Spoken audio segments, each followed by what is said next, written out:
Klabu ya Simba Sports Club imekamilisha rasmi usajili wa kiungo mshambuliaji Alain Anise Ura, raia wa Ivory Coast, kutoka klabu ya IF Gnistan inayoshiriki ligi kuu daraja la kwanza nchini Finland katika dirisha dogo la usajili linaloendelea.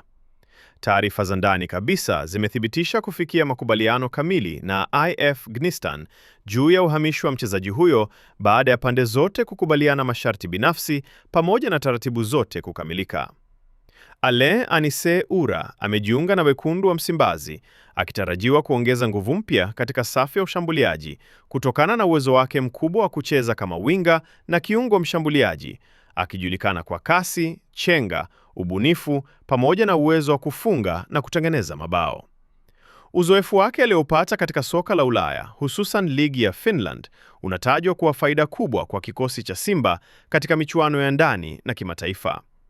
Usajili wa Ura